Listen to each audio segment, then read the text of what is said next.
Hey, Red Clay Rambler fans, we just passed the 9th birthday of the show, so to help celebrate that, I'm asking you to contribute $9 to support our new season. You can get involved by making a donation through the PayPal portal at talesofredclayrambler.com/donate, or you can make a monthly pledge at patreon.com/redclayrambler.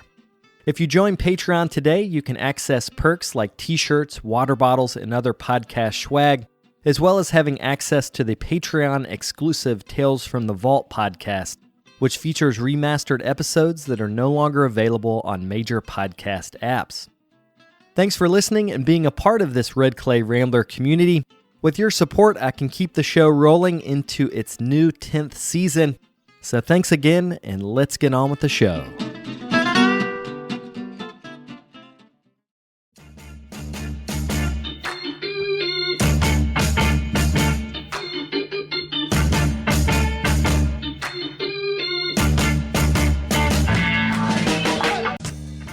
Welcome to the Tales of a Red Clay Rambler podcast, featuring interviews with culture makers from around the world. This is Ben Carter. I'm going to be your host. If you'd like more information on the show, please visit our website, talesofaredclayrambler.com.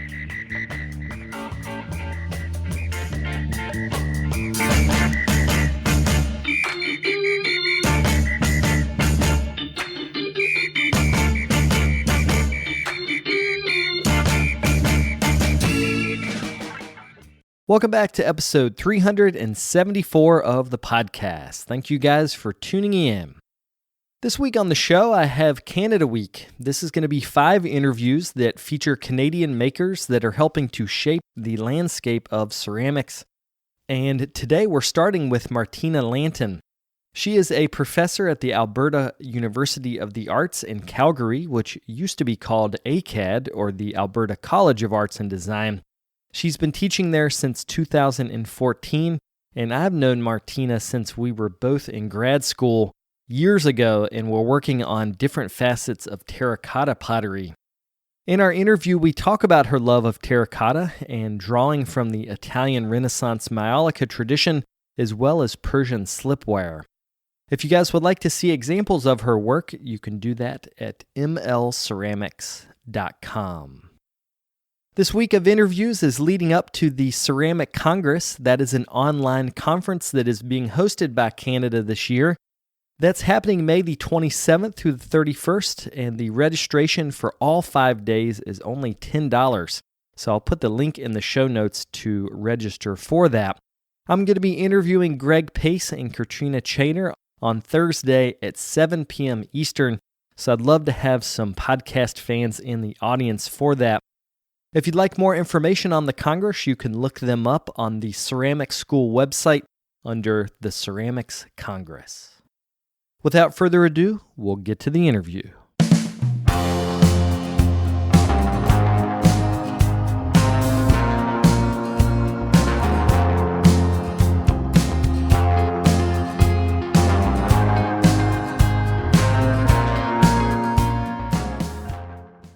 Well, let's start talking about your love of terracotta and how you got the bug for using terracotta. I did a semester abroad in Italy and took a ceramics class there as part of that program.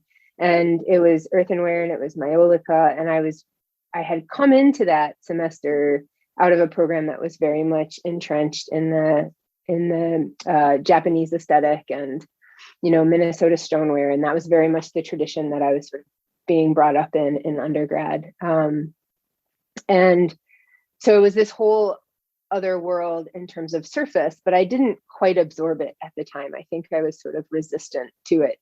And for me, earthenware didn't really come into play until I had to leave wood firing behind because of locational transitions. And I didn't have access to a wood kiln anymore.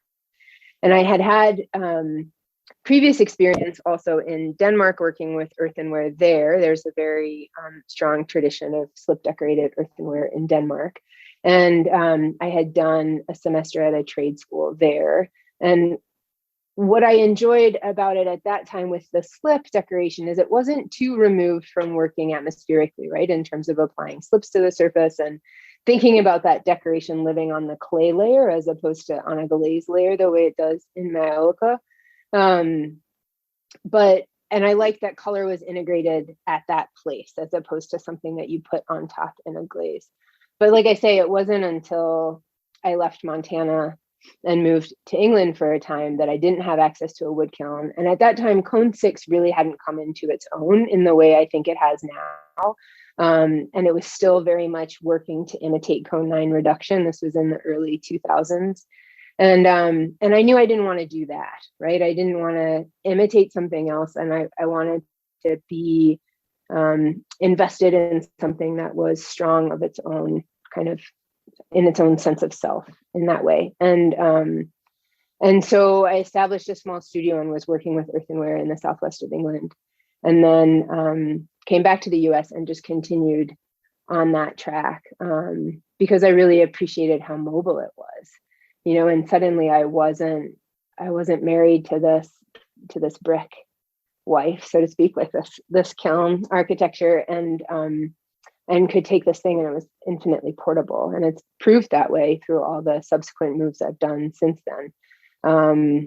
But I was reflecting in preparation for this conversation on how long it took me to get somewhere where that felt comfortable, and what steps that required. And grad school was certainly a part of it, to really understand the history. And that's where everything started to click, and understanding kind of terracotta's role historically, and its place in the kitchen, and its place as this utilitarian material, this really ubiquitous material globally. And then also how it, was morphed or disguised to imitate porcelain. And that notion really intrigued me. But again, it was a lot of different building blocks that brought me to that place with it. So when you think about living in England, like that's one of the places that I've looked at English slipware a ton. But I think of England as being the end of the telephone game of aesthetic translation. Like it starts on one end in China with a set of patterns and then goes through the Middle East and into Italy and all that area. And eventually it gets to England, and it's not that similar to the Chinese version, but it has some of the same feeling or the same intent. So can you talk about how you've understood the ceramic continuum and which areas you want to jump into? Because I know you look at Italian work a lot and what was the Persian Empire a lot. So can you talk about how did you get to those? That's interesting. I think I just want to circle back briefly to the English slipware piece, because I remember really clearly, this was when I was in Denmark, and I was certainly guilty in undergrad and other moments in my educational life not paying a great deal of attention to historical ceramics, and thinking like, in that egotistic way that 20-year-olds can think, like, I'm going to do it new and I'm going to do it better and I don't need to know about this stuff. And it was English slipware and that sort of medieval, like these balusters, these wonderful, robust, big pitchers that really tugged at my heartstrings. And I was really intrigued by those. And in terms of why I rooted there, I think that sort of the Mediterranean coast is really intriguing to me, and the way people moved around in that time. And I feel like my knee-jerk response or naive understanding was that China was at the heart of everything in terms of ceramics, and everything came out of China. And when you look into it, you realize that it's much more fluid than that. When you think about the cobalt coming out of Iran and going into China and actually improving what China was able to do with blue and white. So it wasn't the sort of sole originator.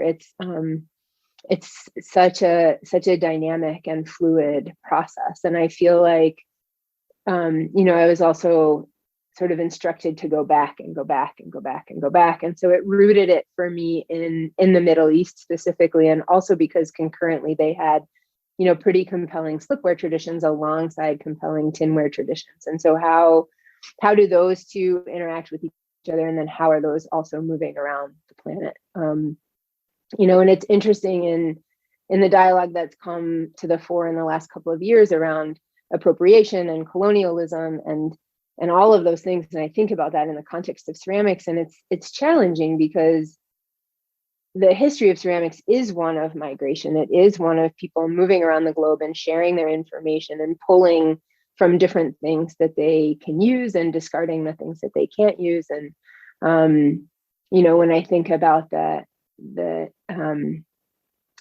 the gold luster plates from Muslim Spain existing on the outside of Catholic churches in Italy, like that's just this incredible moment of confluence, and how that happens and how people are able to integrate all of these different aesthetics and build on them. I don't know. I just find it really, really compelling. I don't know that I consciously sort of pushed to the side the European side of slipwear, but I just found what was happening in that part of the world much more interesting.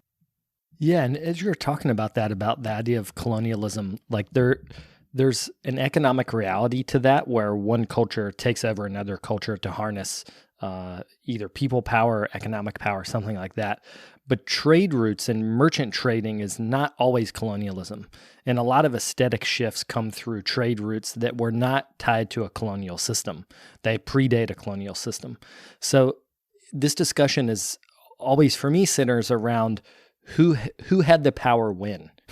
I've been thinking a lot about how China was always exerting economic force through their trade.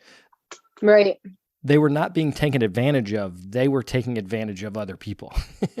and maybe that's not the right way to say it, but they were exerting the economic power they had, and the influence is that all of us know about that work, even thousands of years later. And there's something to that, the difference between taking over, like say the relationship of China to Vietnam, where there was more of a sense of economic forcing out. That was not the same way as if you're going the other direction. So I think there's something interesting to that. We often talk about ceramic history divorced from economic and merchant history, but when you tie them together, it helps me understand that process a lot better. Yeah, I think that's a really good point, and certainly something that I thought about a lot also. It's that yes, there's all sorts of dynamics. Like I'm not informed enough about the Opium Wars or any of that to like talk about it super intelligently, but there was that push and pull of who's exploiting who or who's taking advantage of who. And it is, at the point it is economic, right? Like you say, the trade, and it's I feel I'm reluctant to get into it because I can't speak in a super informed way about it, but it's something that I keep rolling around in my brain for sure. When you first learned about the history of terracotta, did you learn it in the context of the Silk Road, or was it taught individually? Like, because I always learned Silk Road first, then terracotta, not the other way around.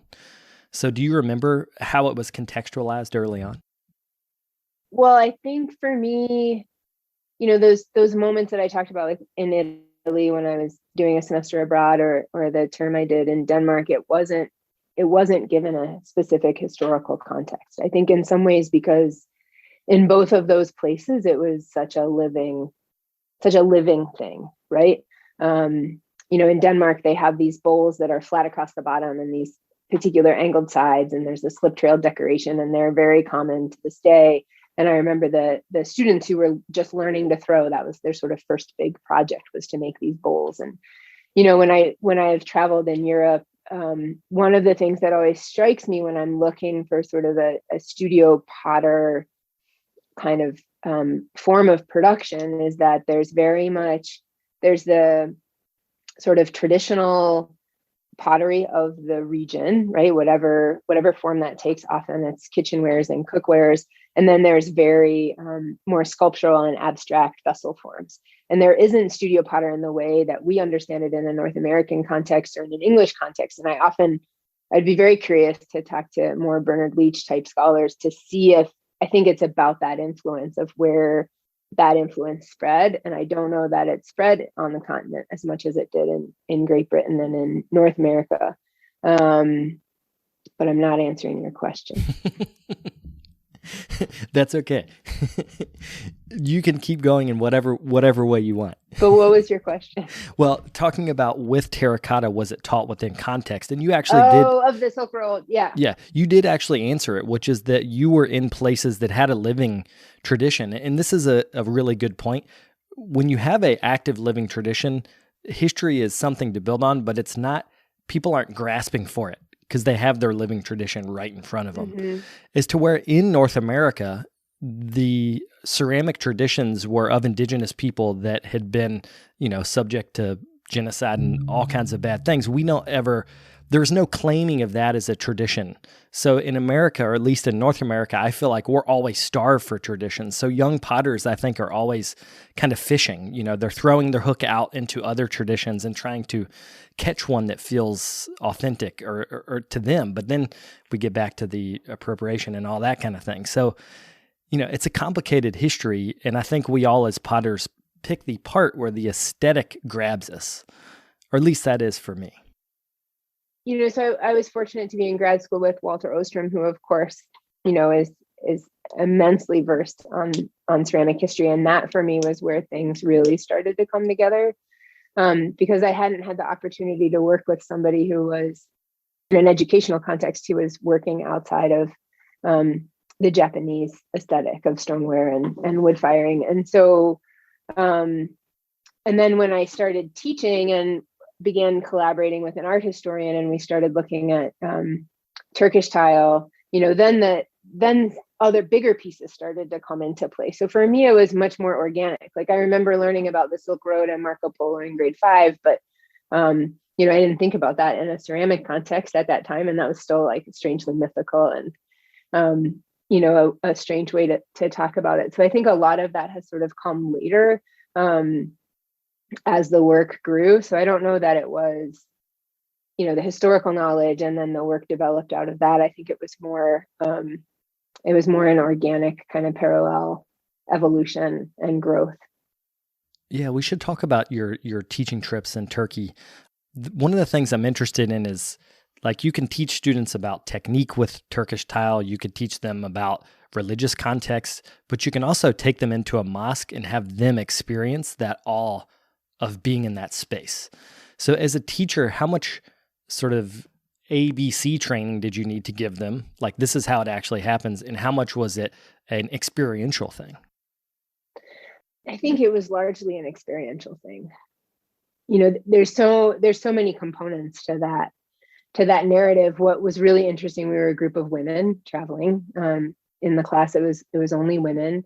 And so taking those young women into Turkey and into mosques where, they experience a very different sense of who they are from a gender perspective than they would anywhere in the United States. And so, that was a big topic of conversation often in the evenings. But my colleague is an architectural art historian, and she had recently traveled the whole kind of coast of the Mediterranean and spent a great deal of time in Turkey. And we did one trip as sort of scouting out locations and figuring out the itinerary and seeing it for myself for the first time. And that involved we went to Bursa and Kütahya and Iznik, as well as Istanbul. And then with the students, we added Edirne. But the course was really focused on the architect Sinan and his mosques and how those evolved during that kind of classical Ottoman Empire period. And each of the students had selected one mosque to sort of be their primary project for the term. And so we visited those sites. We tried to visit multiple times. And the students then, when we were on site, had to lead us in understanding the building. So they would present about the building, the history of it, who the patrons were, what purpose it served, how it evolved. And then, we would spend a great deal of time in these structures and in other museums. And then they were also making their own tile projects. So they chose sites on campus to ornament with tile. And so when we came back, they were making their own tile projects as well. So there was that experiential component, as well as the physical being in the place and experiencing the history so directly. And so it was an amazing experience. And for me and my colleague as well, the focus of that course was on the classical Ottoman period, but we became increasingly interested in this early Ottoman period. And it's interesting in the context of what you're talking about, where how appropriation and style can also be representative of who has the power, right? So in the early Ottoman Empire, they're appropriating the styles of their former conquerors, right? And ornamenting the buildings with their technologies and their motifs. And that was a really compelling idea for us, and one that we've slowly been pursuing a little bit further. And there too, it's really interesting in Turkey because these buildings are all still in use, right? And so we, as non-Muslims, as non-Turks, may visit those places and see them as these, historical things that need to be preserved, but they're also living buildings. And so when they are, they're updated and they're repainted. And, there was one mosque where my colleague had been a few years prior and they were in the process of restoring it, but that meant painting over the glaze, to refresh the colors and to bring things into sharper focus and to redo the gold decals on the other tiles and stuff like that. And so it was really, on one side it was like, oh my goodness, but at the other hand, during times of prayer, when we aren't in those spaces, they are very much alive and very much a part of their communities. And that's also, I think, a really important thing to remember.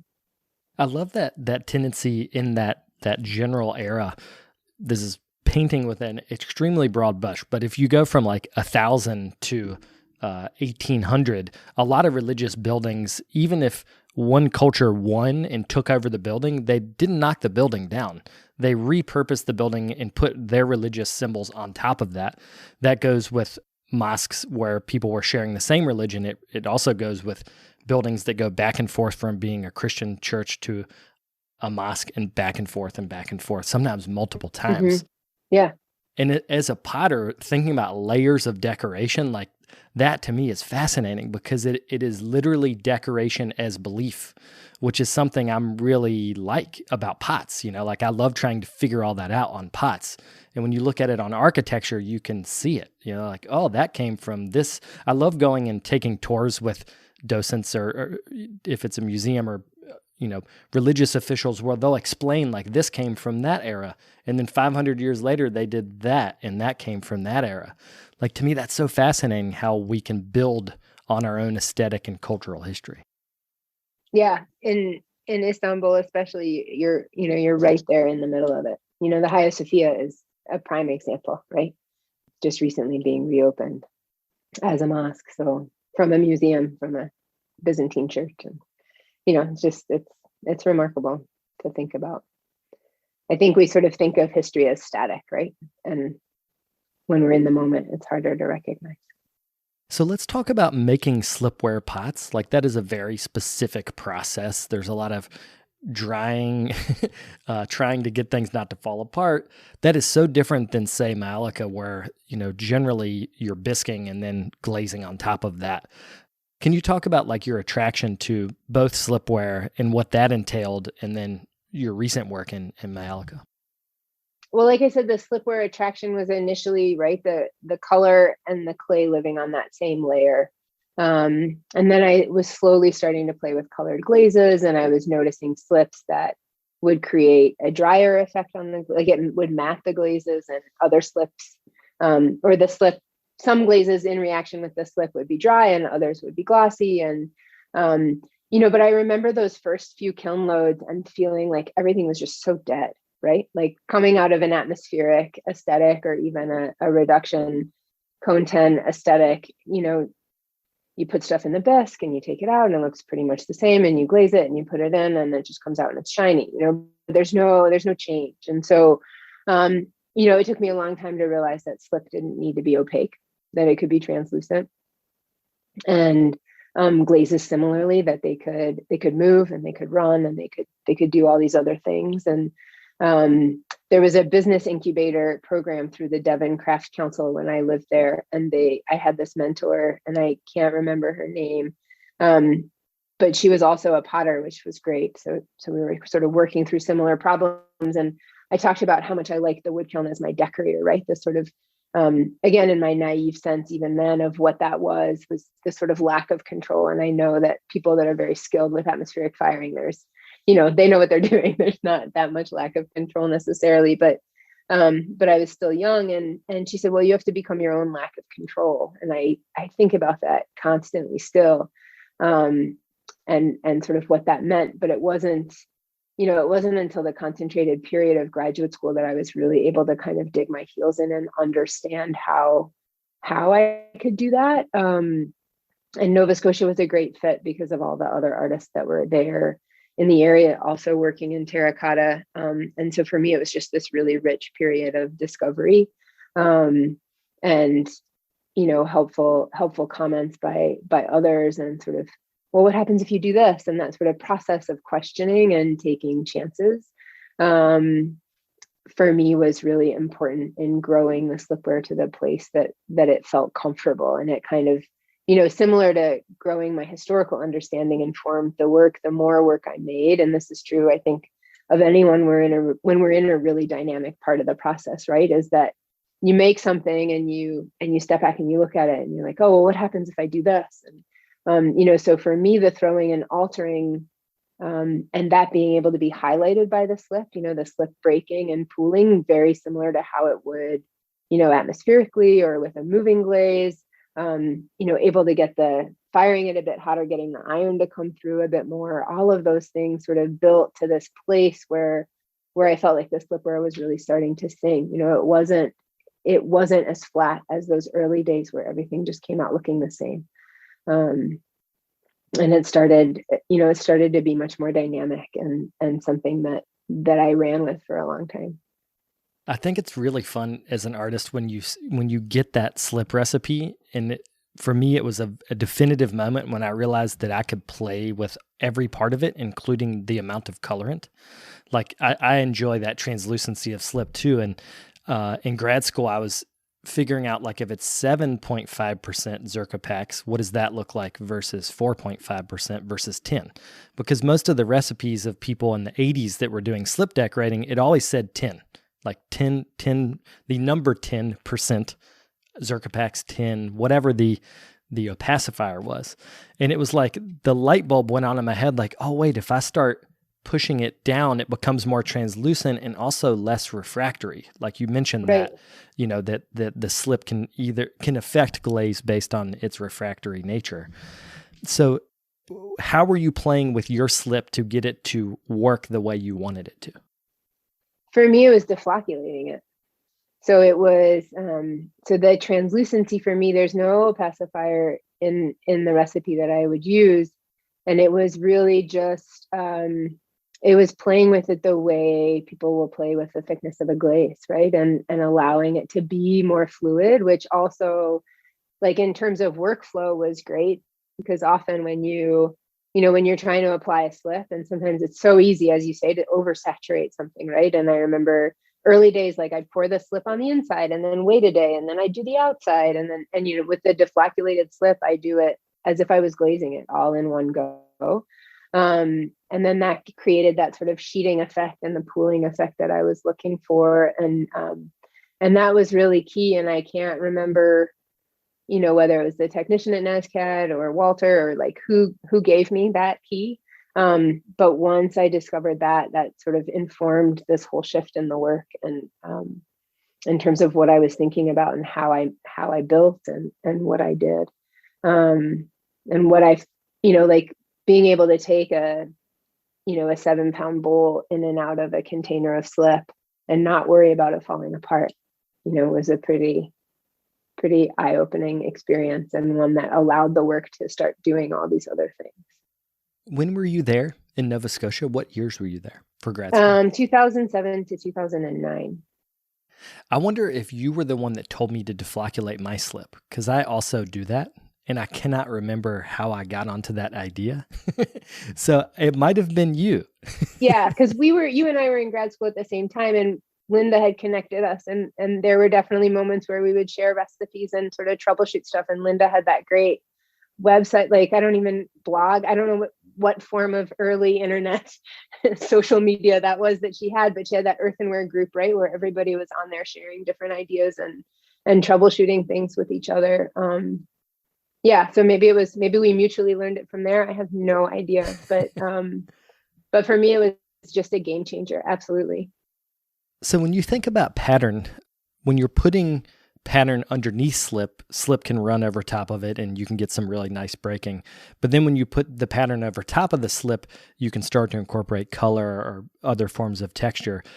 One of the things I love is that you'll often run a pattern underneath and over top, and at times they work together and at times they work against each other. So can you talk about that idea of learning almost think about it like music, like at times your patterns resonate in the same frequency and at times they don't. So can you talk about that? I remember talking with a friend about sort of what makes sense and what doesn't make sense. Sometimes you'll look at a work and it will sing, or it's cohesive, even if it feels like there's disjointed components to it.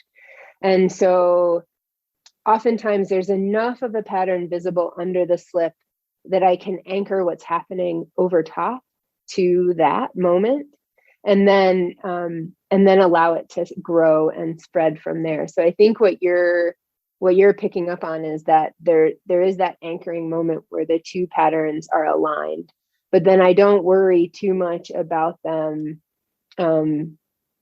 overlapping completely. Like I'm not a grid person. I'm not like mapping this stuff out. It's very much about trying to maintain a sense of fluidity as I'm moving around or across the form. And so letting those moments kind of line up and then spread from there, so that there is a place where over time, I often think about the duration we spend with our pots, and think about the layers of decoration. Like in grad school, I was really frustrated with video art, because I remember going to this exhibition. It was like, if I were to stay and watch each of these works for the duration that they were created, I would be here for days, right? And so rarely do we as artists have the opportunity to dictate how much time somebody is going to spend with our work. And so what I have always thought about with the pots is, how do we encourage people to spend time, and how do we make sure that there's enough there to hold their attention over time, that almost each use is a new discovery, right? And so whether it's that they're putting it next to something different on their mug shelf, or it's somewhere different in space for them, that they are learning it in a different way, or they're holding it, and that day, for example, they're listening to a podcast and it's making them think this thing, and then they notice this, right? Or just on a subconscious level that it makes sense. And so I think about that in terms of the work, and a way to encourage people to spend time and build relationships with objects. And that's really where the layers came from for me, was the more time I spend with an object equate in the user spending more time with that object, and gaining more pleasure through use from it, is sort of how I thought about it. Yeah, I think at that time was thinking a lot about labor and intention. I think it's a bigger psychological jump to say that the intention of the maker gets transferred to the user through the object. Like, some people believe that, some people don't. But the labor of the maker being transferred to the user by what you're saying, like them turning the pot around, looking at it, understanding it, trying to figure out what all the labor of the maker means, that's something that I think is clearer. Like, I think that's something that I hear potters talk a lot about, and I hear viewers talk a lot, like, oh, they're fascinated with the intricacy of something. Also, for me in grad school, it was this realization that I didn't have to put words on my pots or narrative drawings on my pots to convey who I was or what my intention was, that it could be through these subtler mechanisms that really, at least for me, have generated such a rich studio life, and sort of curiosity to always go back and like what the next step is, and what sort of feed you to go back into the studio and look for more, or figure it out in a different way. I think more than drawing wood or something like that. Have you had to, or how have you had to switch your decorative language working on Malika because it's on the surface. All that information is on the surface. So how's that shifted things? Dramatically, I think. And I'm sort of oftentimes have felt like I'm back at that early earthenware stage of this kind of static thing, right? Because Maiolica by its design, right, is not intended to move. And, you know, but if I can talk a little bit about what generated that switch, because there were a few things. You know, part of it was having done the slipwear in those forms for so long and thinking, okay, this is, I remember I taught a workshop at Penland in 2017 and I was like, all right, I just gave it all, there's all the secrets. Like I just gave it all away. And, you know, which is part of the beauty of those moments and those workshops and seeing students take it in multiple different directions. But I really, even before then, was feeling like I needed to change something. And moving to Calgary, where it's so much drier, the slipwear became really stressful because I wasn't, because of family and studio access, I wasn't in a position to kind of catch it at that magic moment. And so it was always like, okay, well, I just threw 20 mugs. Am I going to be able to get back in time to decorate them all? And Maiolica provided this wonderful opportunity of rest, right? Because you sort of make it and then you biscuit and then you can glaze it and it can sort of sit forever. Like I have things down in the studio that I haven't touched since pre-pandemic. You know, they're half decorated. I don't even remember what those colors are or what I was even thinking starting that pot. And so, you know, I think it gave me a certain degree of flexibility in my life that I needed, and also wanted to change the language of the forms. And I think of Maiolica as this like fatty glaze. It's like goes back to those Cone 10 glazes that are just so beefy, you know, like when Chino is like a whole other layer of clay on the pot. And I just love those moments. And so, you know, the slipwear was getting kind of thin and it was all about the altered on the wheel and all that softness. And so switching to Maiolica has also made me think about treating the clay differently and working in sort of a more robust and generous way, because that's how I like the Maiolica or think of the Maiolica to be on the surface. But I'm not, you know, it's been a couple of years, and the Demra show a couple of years ago was a great push to make a bunch of work and get it out into the world and look at it. But it's not quite there yet. It's still kind of a jumble, but I think it's been really gratifying or encouraging to see other artists go through similar shifts.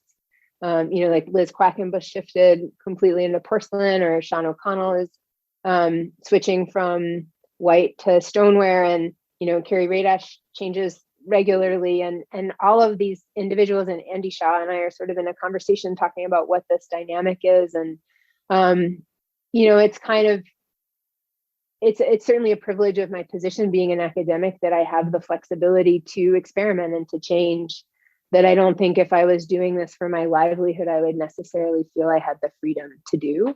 And so I think that that's important to recognize also, that it's a privilege of my position to be able to take this time. But the patterns, like the layering isn't happening in the same way, but I'm playing with more glazes. So a lot of glaze on glaze and letting them move, and trying to see how I can distort the pattern that way and generate a little bit of softness through that movement.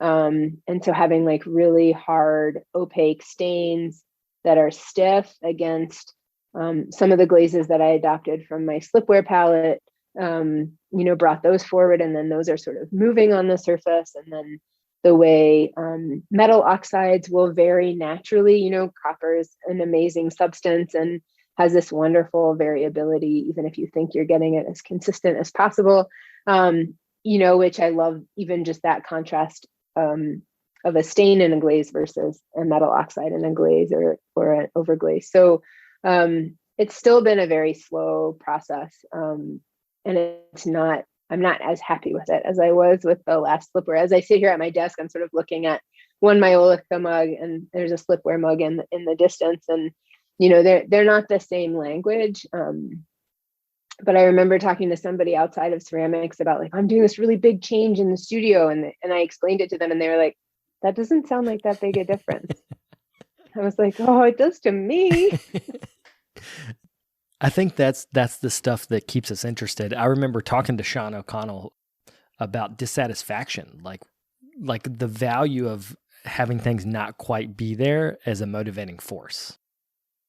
And I think the challenge when we're, especially now in the pandemic and there's fewer opportunities to see each other and to share what we do in real time, it's also learning not just to be our own lack of control, I guess, but also to be our own prod and our own, to really evaluate what those questions are and what it is that we're pursuing. And in a way, I think it's nice to sort of do it in a bit of a vacuum and then bring it out in the world, when we kind of understand it, as opposed to this constant need to sort of put stuff forward and get feedback. Like I talk to students about that a lot, like keep your work to yourself. Don't let the feedback on social media dictate sort of what is good and what isn't good. You need to evaluate that for yourself and understand what you're doing for yourself before you let other people kind of make those judgments for you. I think it's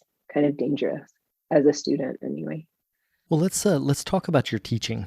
You've been at ACAD for, actually, you guys changed your name, right? What's the We are the name? Alberta University of the Arts. Okay, gotcha. And when did you come there?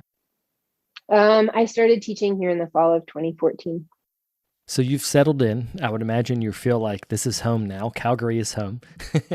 The dry plains, or I guess dry mountains of Calgary. Can you talk about that program, taking over that program, and what that means, and how you're kind of setting out goals for the future in that program? Whew, that's a big question. So I took over for Greg Pace, who I believe you talked to yesterday.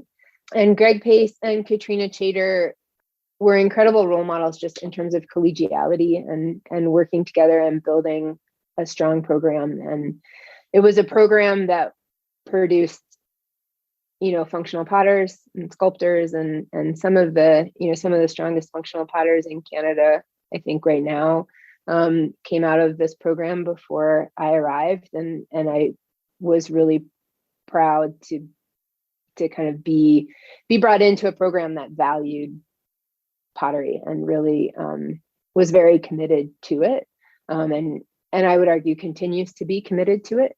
And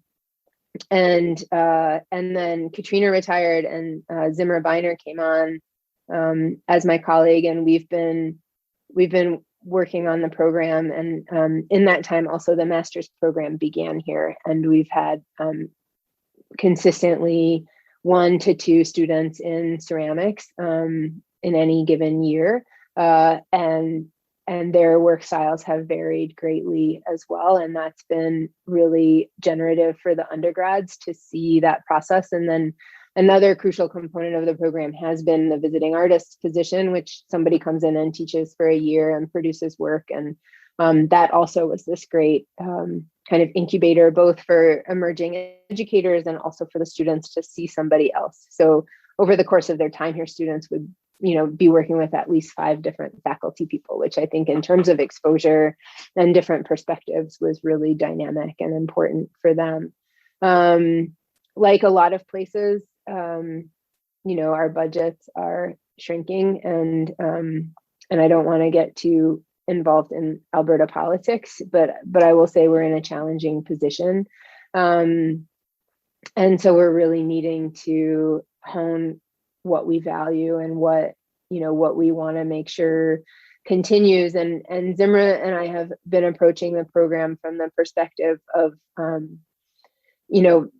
think it's really important to not pigeonhole wheel throwing is for pots and hand building is for sculpture. And so though our program right now is set up in a hand building and a wheel throwing stream in terms of second and third year, there's specific classes that address those tools.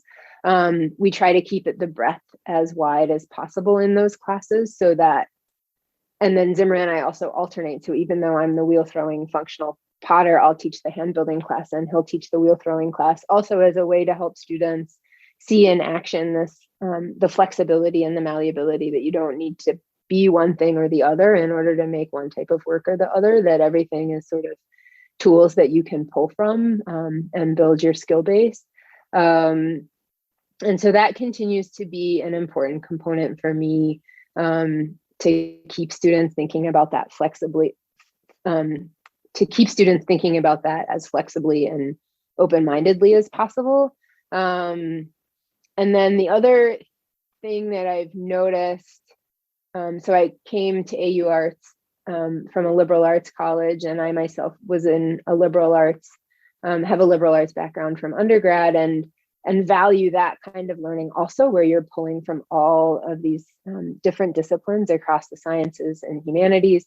And grad school for me was in a dedicated art school, and AU Arts is a dedicated art school as well. And so thinking about how to help students contextualize what they're making, just like we were talking about with the Silk Road, right? Or these notions of the difference between colonialism and a trade construct, and how do I help them understand the work that they're making in the social and economic context of today, and through these historical lenses. And so there's one of the wheel throwing classes I sort of divided into these themes that are also salient in contemporary art, right? So politics, labor, and consumption. So thinking about ceramics historically that way, like what assignments are going to build certain skills that I want them to have, but then also to give them the language to be able to talk about pots outside of the ceramic studio and with their colleagues and classmates in other disciplines, because I've seen students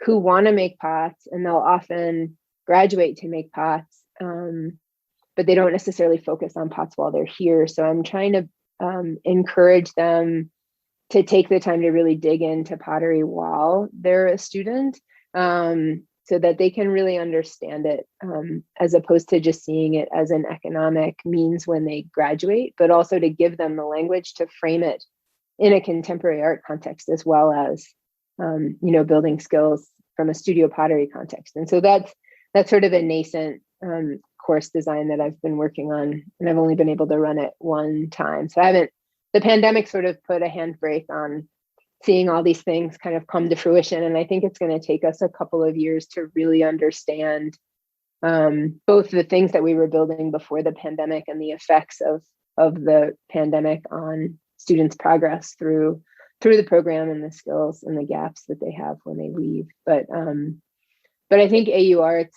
will continue to be a strong ceramic family. And that's something that I value quite highly.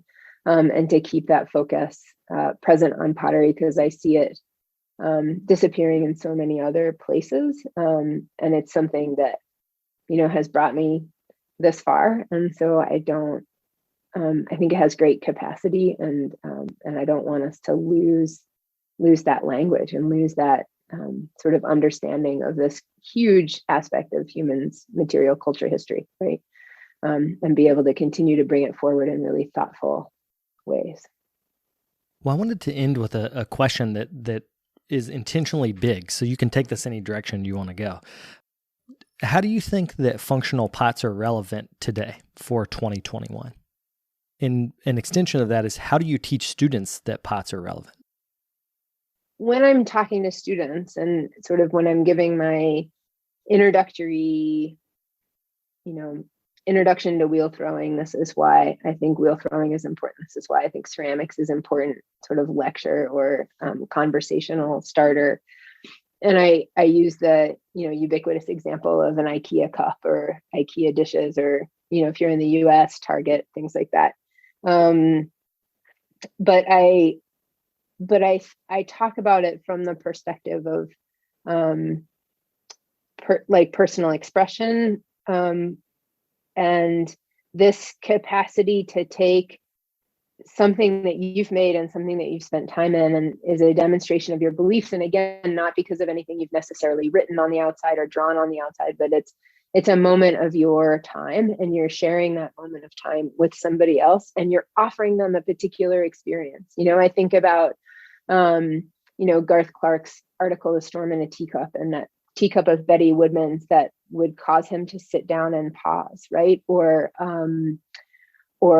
Shirley, by its design, right? By its design, she was encouraging a specific kind of behavior.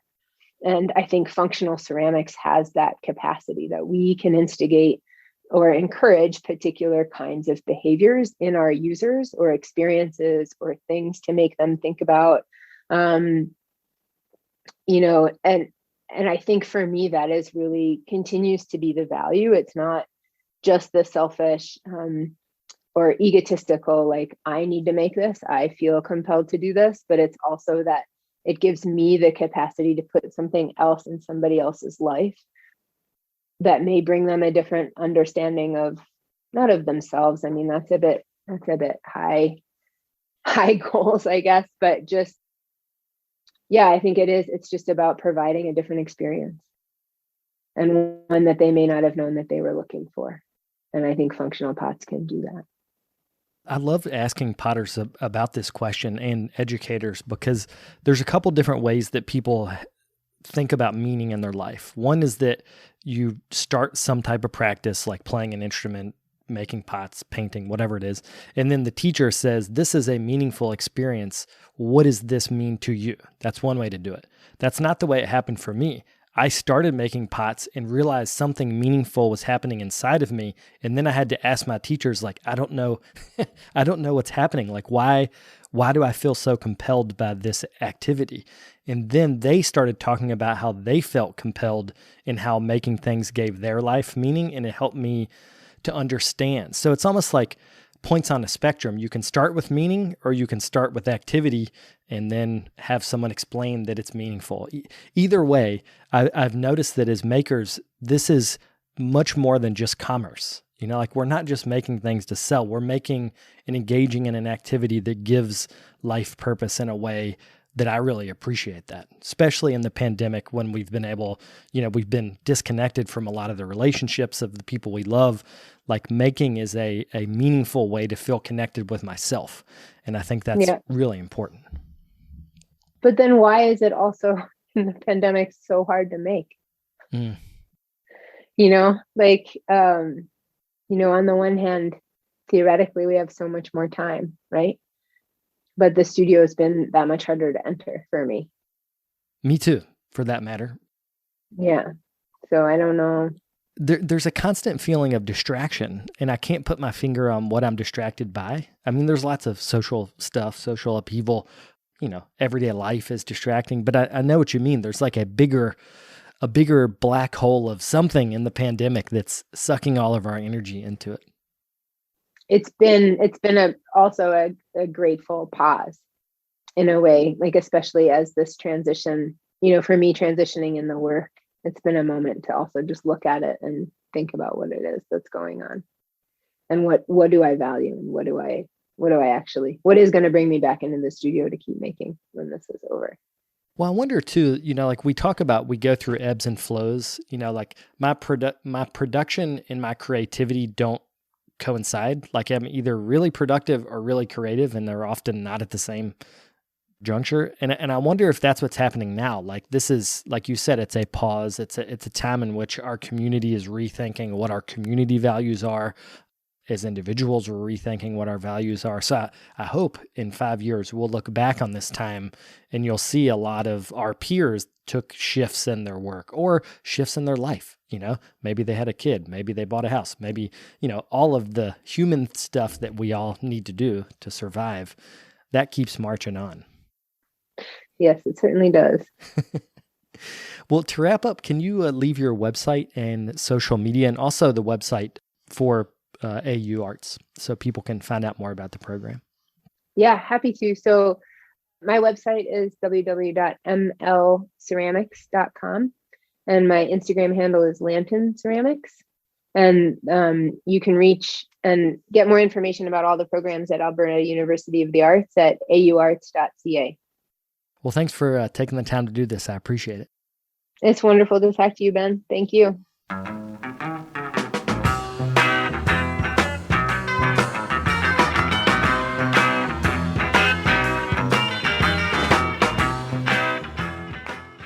I'd like to thank Martina for taking the time to do this interview. It was a pleasure to geek out on terracotta. I've really enjoyed her pots for many years, so great to catch up with her. If you guys would like to take part in the Ceramic Congress, that is an online convention happening this week, May the 27th through the 31st. All 5 days of the conference are only $10, so it's a wonderfully affordable conference you can attend from the comfort of your own home. If you guys would like more information about that, you can go to the Ceramic School website and search under the Ceramics Congress. I'll be back tomorrow with another interview. Thank you guys for tuning in.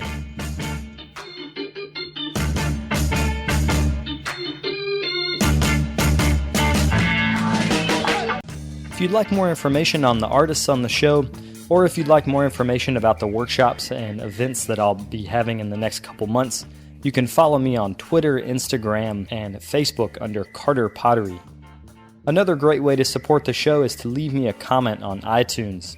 To do that, search Tales of a Red Clay Rambler under iTunes Podcasts, and you'll find a page that's linked to our show.